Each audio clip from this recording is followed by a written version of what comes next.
Good morning. So welcome to Open Conversation with my soul and your soul. I hope you will grab a cup of coffee and join me for a few minutes as we talk about soul.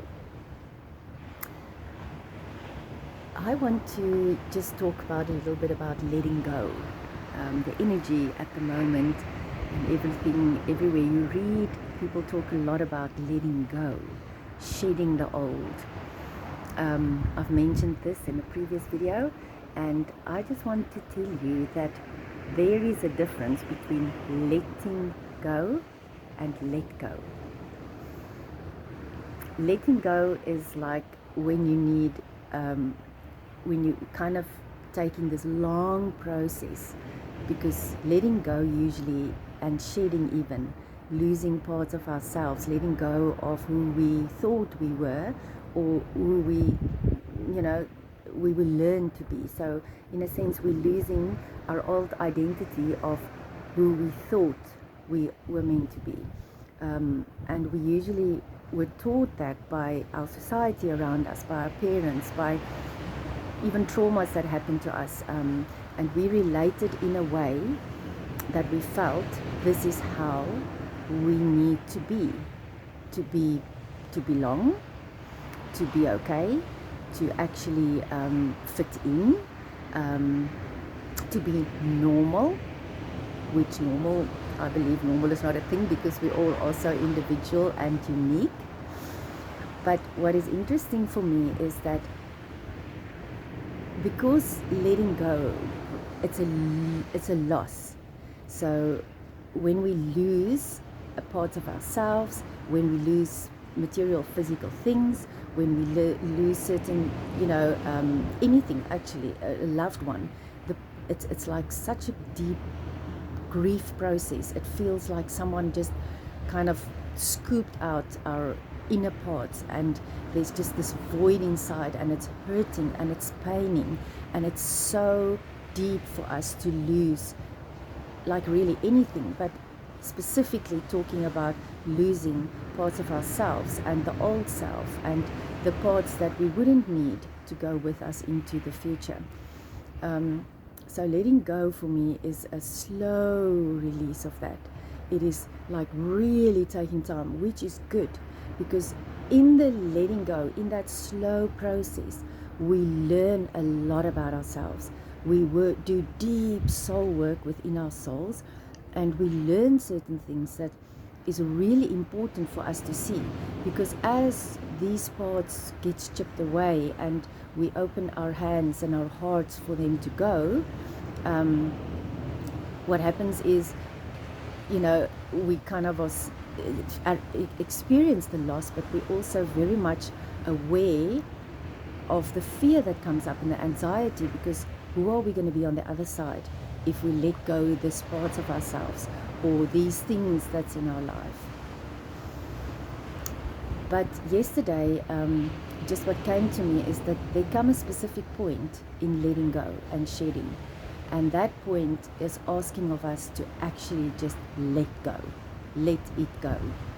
It is that action point where we no longer are letting it happen, letting it happen for us, to us. It's actually a moment where we open our hands and we have to take that action of let it go. There's a saying that when you chop a monkey's tail and you do it little by little, it really is painful, and eventually you just don't want to do it anymore. It's kind of similar to this. But if you want to chop the monkey's tail, you have to chop it, do it. And then the pain is there, the sorrow is there, the grief is there, the wound is there, the injury is there, and then the job is done. So I'm thinking about an action point today, really, a choice, a decision. I have now been here, I've seen what I needed to see, I've actually experienced this pain long enough, and now it is time for my soul to let go. it really is a moment of taking that action, because if we don't, we could be for many years just not being able to let go. It is when we actually take that action point, and it really is a decision. It's a hard decision, and it's a painful decision. It really is a hard decision, but I know for myself that when we actually get that right, coming to that decision point, taking that action point and saying, this is enough.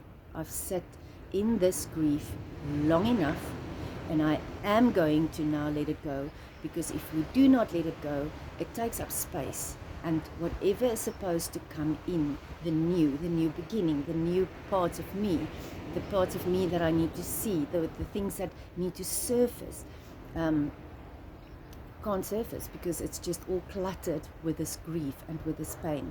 And we can just be there for many years.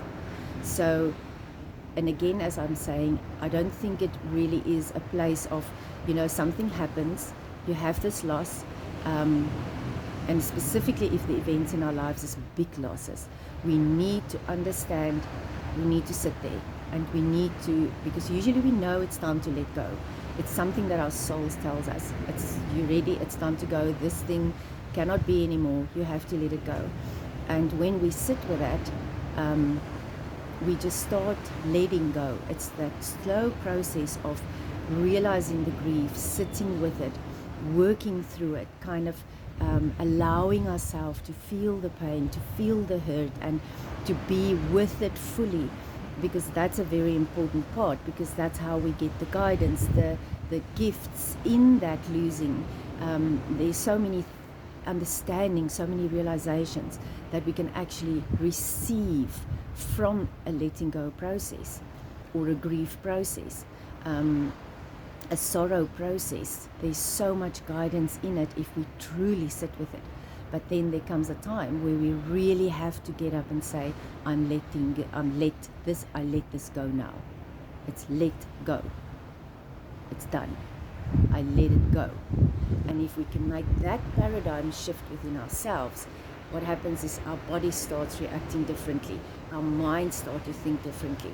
And it does take a time, because we now have the habit of grieving. We have become into the habit of pain. We get into the habit of trauma. We get into the habit of those things. And our bodies has that memory of, when this memory comes up, this is how my body reacts on it.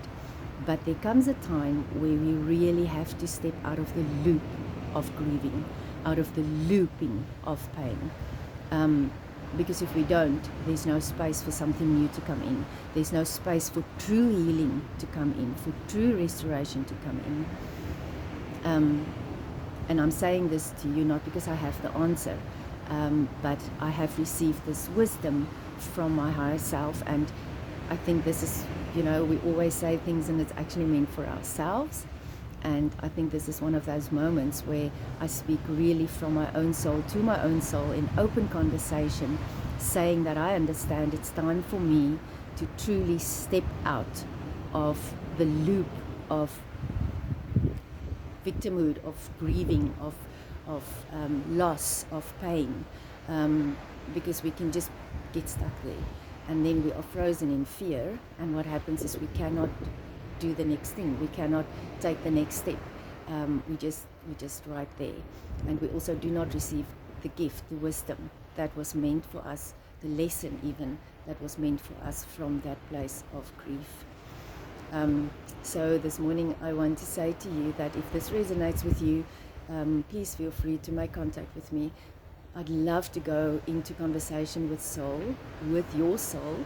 I would love for this to be a platform that is open and we can actually talk about the matters of soul. Soul is such an important part, and I think in these times that's so difficult, and in these times that brings so many challenges for so many people. And also, what I see in the collective is really there's so much feelings of hopelessness and powerlessness in any form in our lives. It's material, it's on careers, it is in financial situations. It just feels like everything is in a sense falling apart for so many people. And if this is your experience, I would really want you to connect with me, and I would love for you to just connect with me here in the comments, connect with me on my Facebook page. You are more than welcome to do that, and I hope to hear from you. And like, subscribe, and let's get in conversation with soul. You never know. Everything is meant to be, everything in divine timing. And I hope you're going to have a lovely day. I'm sitting here right next to the ocean, if you can see, and maybe you can hear the beautiful waves breaking. And I really hope that you're going to have an absolutely marvelous day. And I'm sending you lots of love from my heart to your heart, and a deep namaste.